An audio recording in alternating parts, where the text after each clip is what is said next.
Welcome back, everybody, and we are checking out the A2A Aerostar 600 in its early release state. Now, this beast has a lot that we have to cover, but as per usual, this will be a mere first impression video where I just simply fire it up, take to the skies, and give you my initial thoughts. You'll see a series of B-roll footage like what you're seeing now, but we're going to jump straight into our power-up, takeoff, and a quick landing, which was questionable. So let's just sit back and enjoy the ride, and don't forget to let us know what you think at the very end of this video. What's going on, everybody? Captain Ganso with that Flight Sim channel, coming to you here with an exciting video. This is one that caught me by surprise maybe several weeks ago, maybe a month ago. AccuSim or A2A Sim, they spontaneously dropped the ball and said, or not dropped the ball, dropped the notice that they were working on this twin beast known as the Piper Aerostar. Now, quick story here. So I actually got to fly in one on that right seat right there, from Orlando International up to the very northern part of Georgia, to go and check out a cabin that a family member of mine was purchasing. And so anyways, I got to experience firsthand the power and the speed of this beast. If you guys have seen American Made with Tom Cruise, the drug running pilot, this is one of the platforms he notoriously flies because it is a monster. It's built for speed. I mean, just look at it. It literally looks like a bullet with wings. If you look at the tail, you're always going to be wondering what the heck is going on here, right? It looks like the rudder's missing, but I promise you it is all there. It's just a very narrow empennage with an extended tail cone. The reason for that, I have no clue. We'll have to sit down one day and talk to Piper people, see what they got to say. But check it out. You can even see the ADS-B broadcast here on the precision light on the tail. That is awesome. You guys are familiar with A2A by now. They make that Comanche, the 250 Comanche.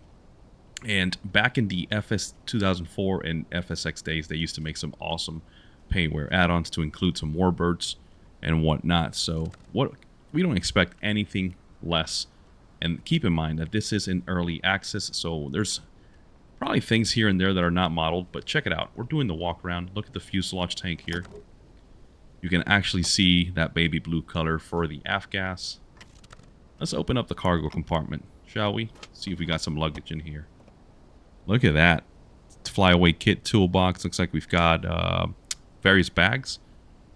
Not a bad spot at all. We can start stowing them. That's cool. That is really cool. Look at that. Alright, let's secure the hatch. Let's walk around the back here. You can see we've got the tie down for the anchor point just underneath the tail cone. That looks good.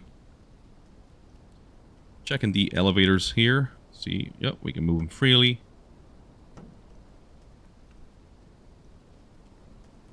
There is the, what is this, caution fuel vent. Oh, okay, yeah, this is just a fuel vent for that fuselage tank, so thought there was an opening there. Checking the flaps, checking the ailerons. Here is the main tanks right here for the wings. Put that back. Let's squat underneath here, engine number 2, and pull the chocks. And I like how they don't just disappear, they're just pulled off so that you can taxi ahead. That is awesome. But anyways, yeah, I got to fly in this thing in real life, and we were a bit heavy on the takeoff, I'm not going to lie. We were barely climbing, but check it out. It's a crammed cockpit, especially with myself. I'm about 238 pounds, and our pilot at the time, he's a bit heavier. So you can imagine it wasn't the most comfortable, but it was nonetheless one heck of an experience. All right, so let's go ahead and jump on board. Let me make sure my throttles and everything is mapped correctly. That looks good. Check out the view from the driver's seat. As you can see, I've got the GTN 750 loaded up. Now, let's take a look on the EFB. Go over here to more apps. A2A Aerostar 600. So there we go. This is very similar to that Comanche, if you're familiar with it by now. You can go through various phases. So you've got the flight info. You can see your current wind conditions, your environment, showing you what your endurance is at, your cabin temperature, and it's giving you some V-speeds here, suggested settings and power settings for climb, cruise, landing, approach, etc. Here's the checklist so you can go and follow through. We're going to be doing that momentarily. Here are your emergency checklists. These are important. Keep in mind, this is A2A, so you never know what you can get. These are very realistic airplanes. Okay, so one thing I will say. I went through the options, and you can see right here on the options, you've got gyro drift, gyro sound, whatever. The realistic steering, I don't remember this from the real airplane, but apparently when you're steering on the ground, you got to use this little switch here. And so I enabled this setting, and on my first try of the plane, I didn't know that was there.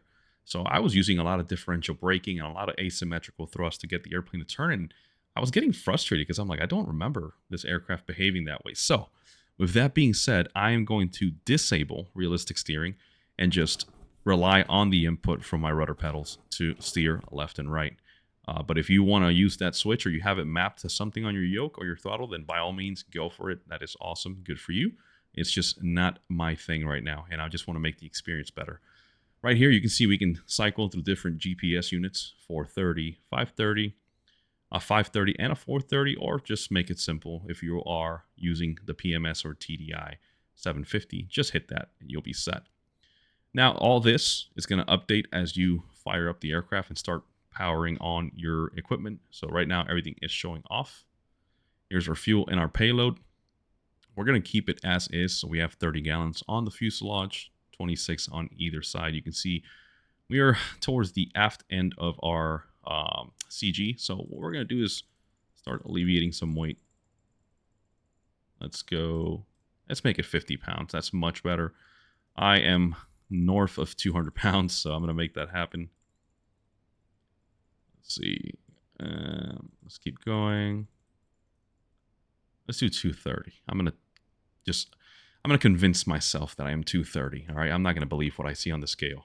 Lastly, we're on the maintenance page here. You can see I've put just shy of 3/4 of an hour on the airframe, and I've got about a 1/4 hour on each engine, give or take. So you can inspect. You can go through and see all your conditions. You can see it's showing you if they are green or not. You can go to your engines and kind of do the same. Everything is showing okay.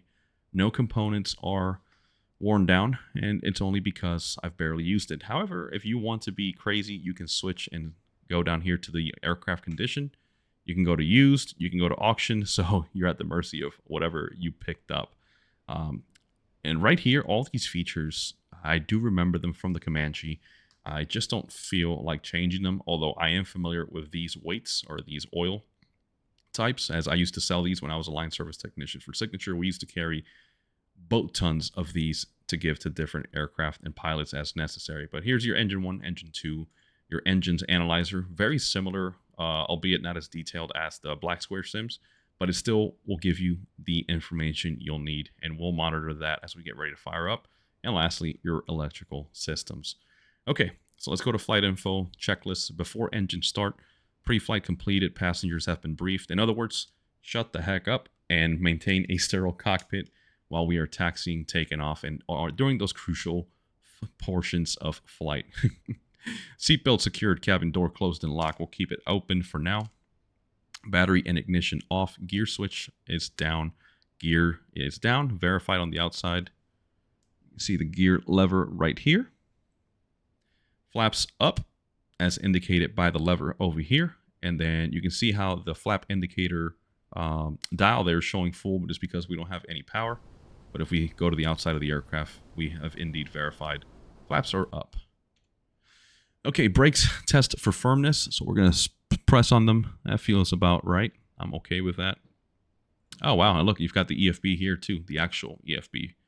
So that's cool. But let's just tuck that away for now.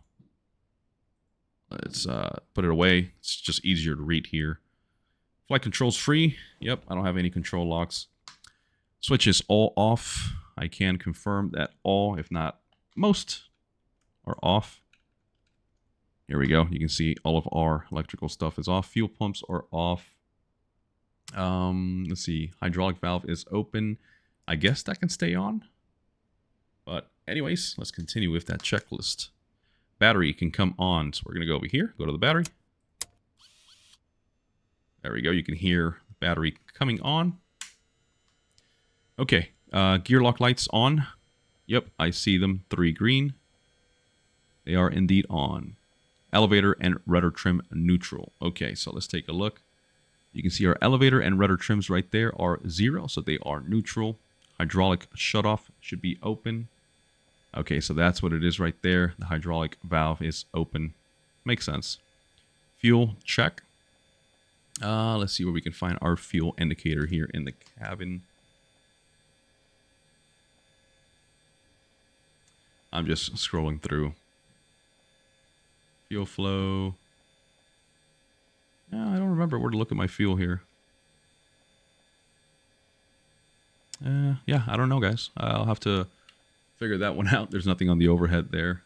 I'm assuming once we fire up, it's probably here on the engine trend monitor, the digital monitor, because all I have is CHTs here, oil and fuel temperature, just the fuel flow. So, okay, that's fine. We know we have fuel on board. Low fuel warning is off, so I don't see any indicators up here. We can test that indicator. There we go. Circuit breakers are all in. So where are my circuit breakers? Here they are. Yep, they're all in. And just like Black Square, guys, remember, these aircraft are very highly and closely modeled, so everything that you touch there will affect something on the aircraft. Lastly, altimeter and clock have to be set, so I think I have the B key. There we go. For some reason, the flap also is mapped to that key, but whatever. And by the way, we are in Burnsville, North Carolina. This is the Mountain Air Scenery. A beautiful, beautiful airplane or airport here in the mountains. And it is called Mountain Air, once again, in Burnsville, North Carolina. All right, so engine start. We're going to set the prop full forward. And it looks like we'll be starting with the right. So we're going to send that prop lever full forward. Mixture idle cutoff. And the throttle, we're going to slightly crack it open. There we go. So engine number 2. Battery is on. Low fuel warning is out. Fuel selectors, cycle and listen. Okay, so let's go down here. And let's see if we can hear it. Oh yeah, you can definitely hear that. Okay, right fuel boost going to on. Right mixture full, check fuel flow, then off. Okay, so here's our fuel flow. We're going to set the mixture on number 2 engine to full rich. You can see that needle just starting to creep up. That is good. That's a good sign. We've got fuel introduced through the lines. All right, going back to off. And then now we're going to engage the right starter. And then full rich as the engine fires. Then once the engine catches and fires up, we'll set our throttle to maintain 1000 RPM. Okay, so let me see. I'm going to have to switch hands here for a second. All right, here we go.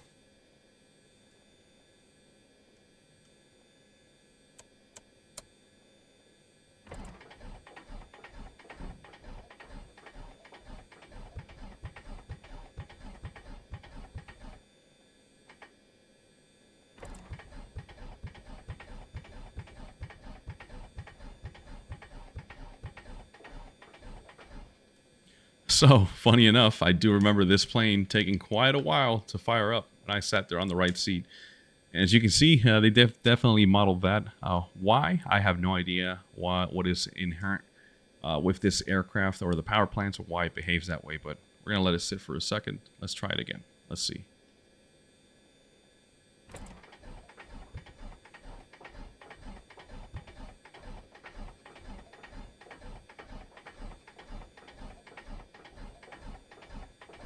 Somebody insert the SpongeBob meme here, the 3 hours later. All right, I'm going to try it one more time. If this doesn't work, I am going to just do the Control E because I can already suspect that we're going to have the same issue with the left engine. And if I wanted to make this a real-time video, we would be here all night trying to fire this sucker up. So let's try it one more time. Checking the right side. Here we go.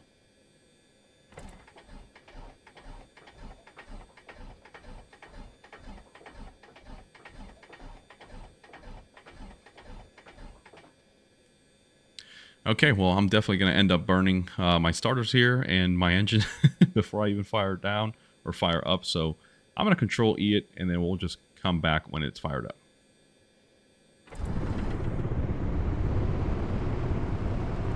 All right, there we go.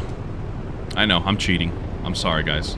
I just didn't want to sit here wasting time trying to fire up this airplane and not being able to successfully do it. So I don't know why, again, but I do remember sitting on the ramp at Orlando and this indeed happened.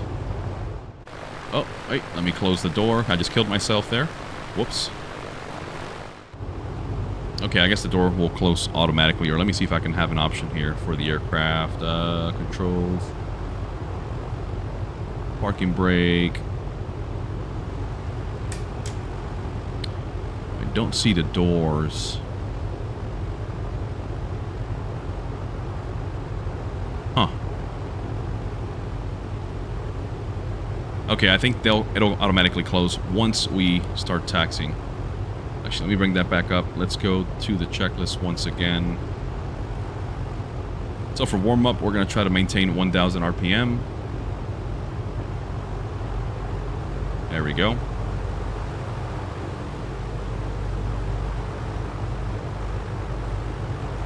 Sweet. We'll leave him there, warming up. Engine temperatures check. So we're watching our cylinder head temperatures climb. Oil temperature slowly climbing. And the fuel temp looks okay. You can see the digital trend monitor there, asking if we filled it. Nope. Okay, we'll press step. You can see your burn rate there, gallons per hour, costs, and your endurance. Pretty cool stuff. There we go. Exhaust gas temperatures and our cylinder head temperatures are slowly climbing. Props full forward. Mixture's full rich. So then it wants us to increase throttle to 1500 RPM.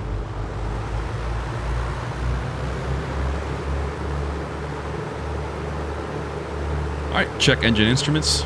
Well, let's see how we're looking.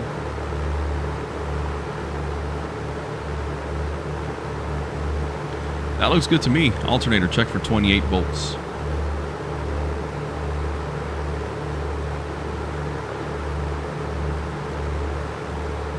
Yeah, we got 27.8 right now off the battery. We'll leave it there. Prop cycle to 1000 RPM to max 4 times. Okay.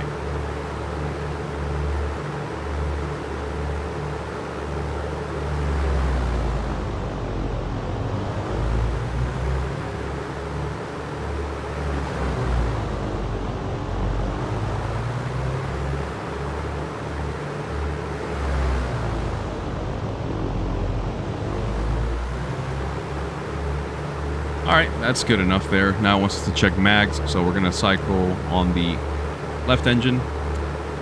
Slight drop. Coming back. Going back. Now for the right-hand side, or engine number 2.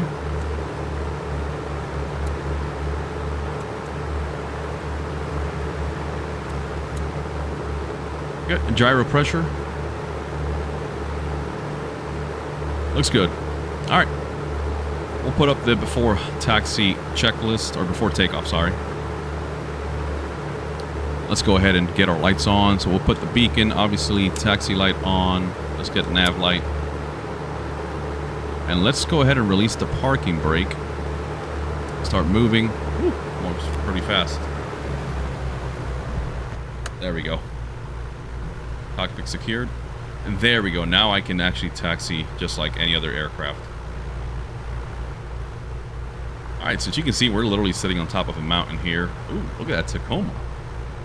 That looks crispy. Alright, so we're going to pop a 180 here. Gotta be really careful not to go over this ridge, otherwise we're not going to make it.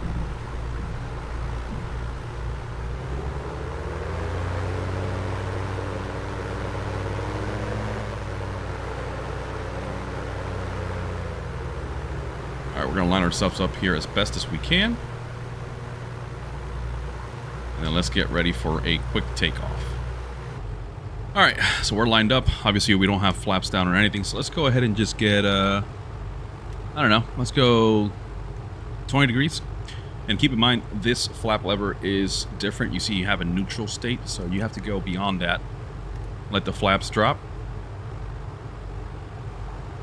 And then bring it back to neutral, and there you go. So we're pretty much set. I'm going to give myself a little bit of nose up pitch trim. just to assist here, because, I mean, we're not that heavy. I think this is plenty of runway. You'll see. The Aerostar is a rocket ship. All right, before takeoff checklist, cabin doors closed and locked. Controls are free. They definitely feel free and correct. Mixture full forward. Fuel selectors are on. They are on. Yep. Boost pumps on. Both left and right checked. Instruments checked. All right, our magnetic compass is showing 1.5 to 140 pretty much. Okay, so hold up. I'm gonna have to adjust here. That's the heading bug.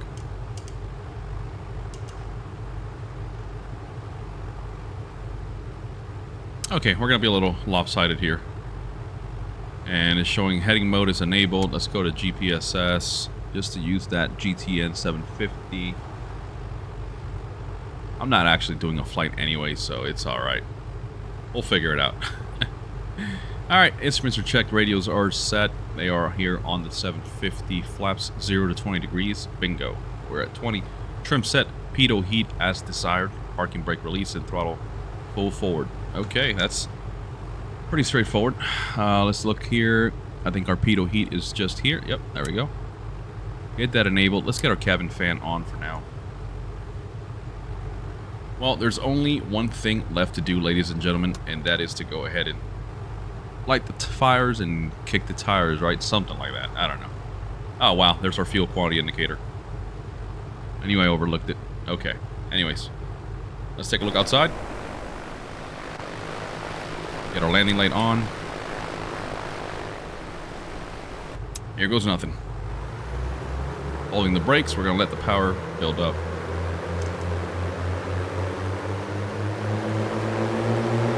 And here we go.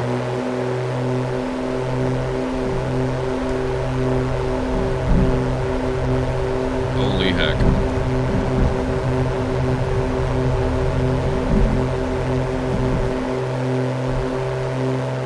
And we're airborne, gear up. Wow.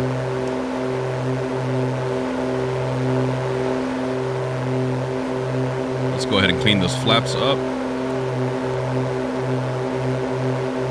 You can see me using my pitch trim switch there on the yoke.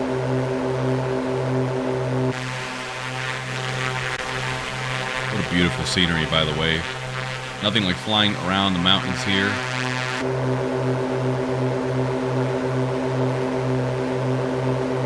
Alright, after takeoff checklist, wheels, brake, gear up, flaps up, check. And then for climb, maximum climb at 122 knots indicated. Fuel pump off at 1,000 feet above ground level. Turn those off. And then reduce power to 24 inches of manifold pressure and 2,400 RPM. Trim for climb speed 122 to 160. Okay. So manifold pressure, reduce to 24.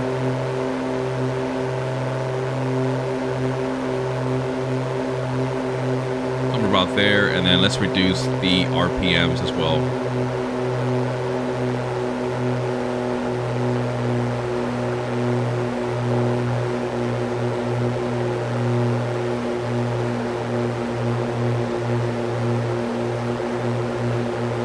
This thing just wants to fly. There is no doubt about it. Let's see if I can spot the airfield down there. Yep, I see the runway. We're doing just shy of 120 knots. We're going to pitch down a little bit, build up a little bit more airspeed.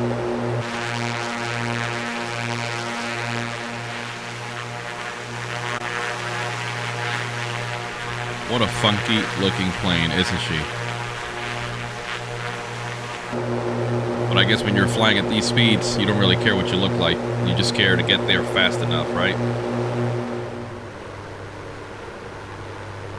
Alright, I see the runway. Nobody's on it. So we're going to keep banking, putting some more load on the aircraft, and seeing how we can slow it down.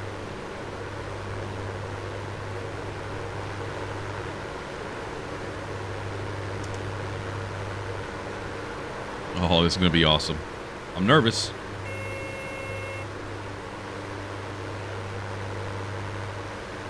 Like these overhead windows really helps in these steep angles to really be able to see what you're aiming for.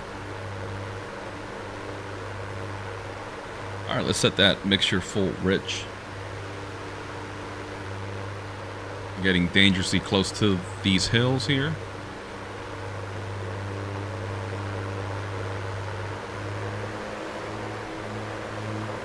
Let's go ahead and go gear down.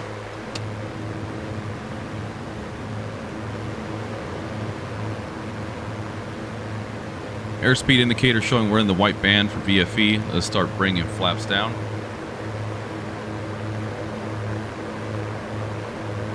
Just drop them all at once. Let's set our prop RPM full forward. Now we're just using our power levers here, or our throttle levers, to control manifold pressure. The nose wants to drop on this thing.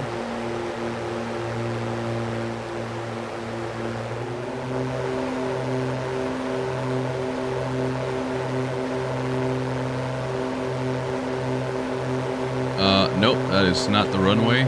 Oh god. I do see a windsock though. Okay, yeah, we're just low. We're low. Oh boy. I think I'm lined up. I'm full power, by the way. Full power. Yep, there she is. Oh, good lord. Oh, good lord. And we're downhill. Oh my god. 1,350 feet left. Get on those brakes. Oh, wow.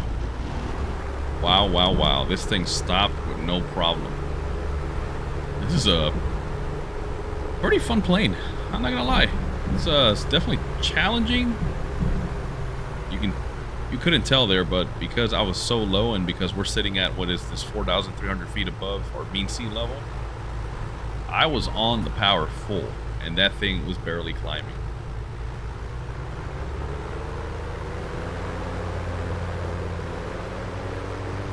Alright, well anyways, I think this is a good demo just to show you what the Aerostar is capable of. I think we all know it's a twin-powered, piston-engined rocket ship that just hauls. It just wants to fly. So we'll continue the video with some commentary in the background, let you know what I think, and ultimately just keep in mind that this is still the early access, so who knows how this product is going to evolve. But if we know something that it's a fact, is that A2A does not mess around. Again, like names like Black Square Simulations, you get what you pay for and you will not be disappointed. I can guarantee it.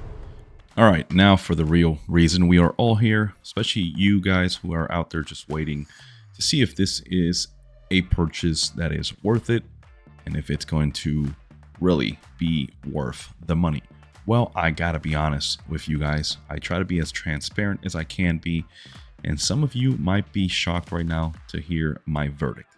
I am unsure. I don't know how I feel about the Aerostar. I know how I feel about A2A and AccuSim in general and their products.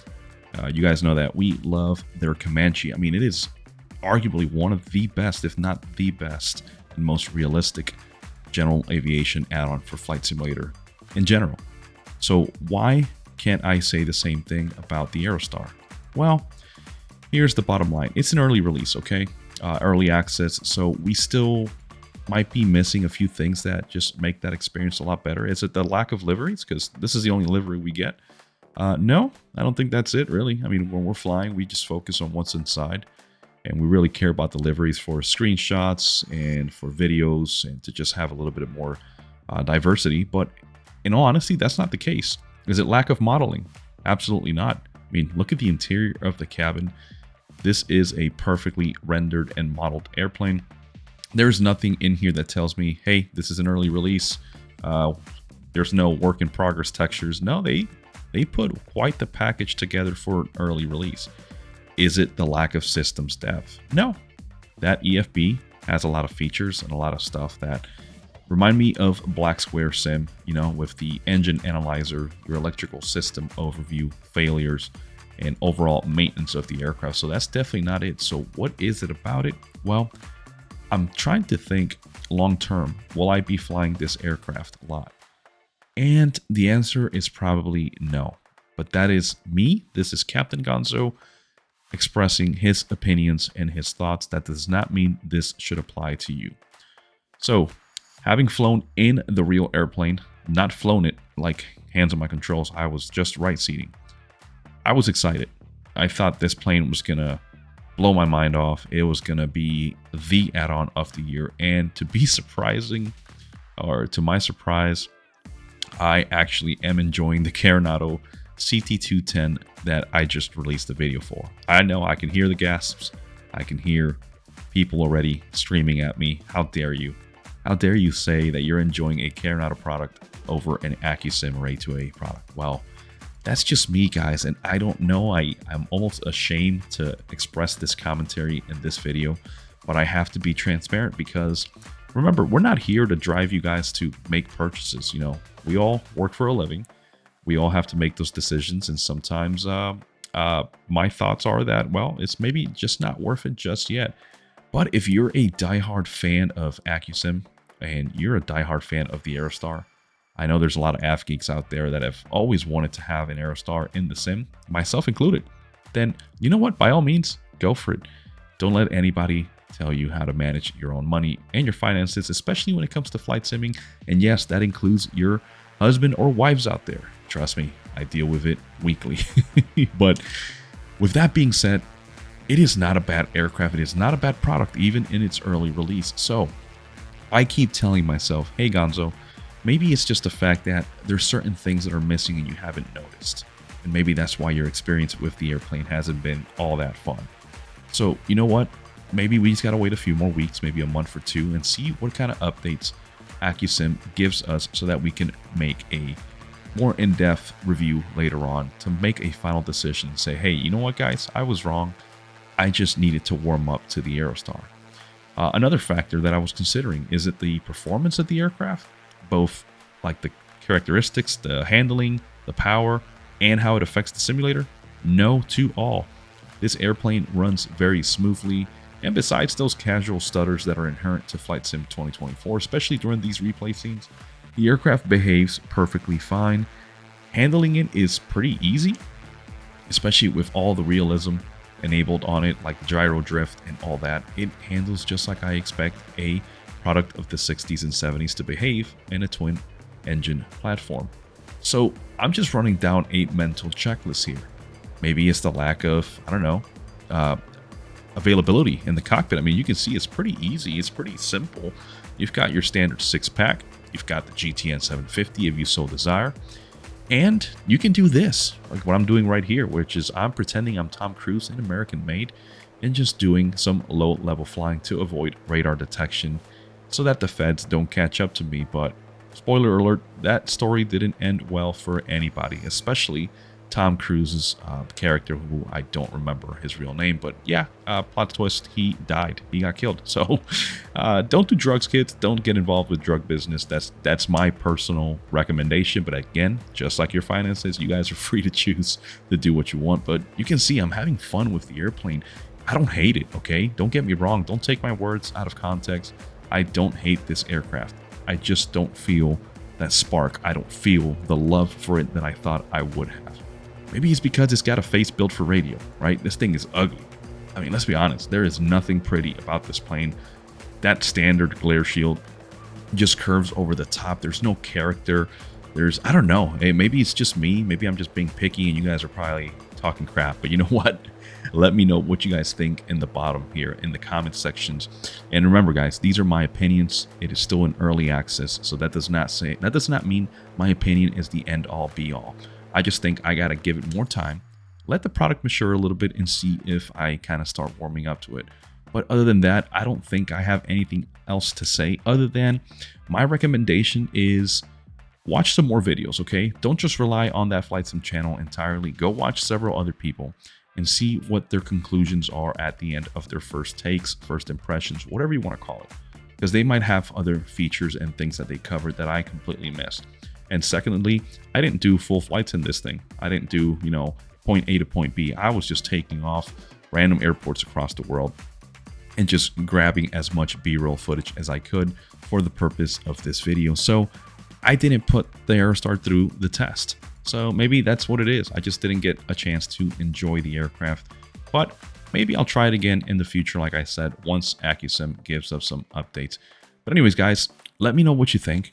Let me know why you agree or disagree, and feel free to drop those comments below. If you haven't done so already, hit that subscribe button, like, comment. It helps us. We're slowly growing, and like I mentioned before, we're changing the route that this channel is heading, but we still are going to hold true to our aircraft reviews and tutorials. All right, guys, well, this is Captain Gonzo with that Flight Sim channel checking out. Happy flying, and we'll see you very soon.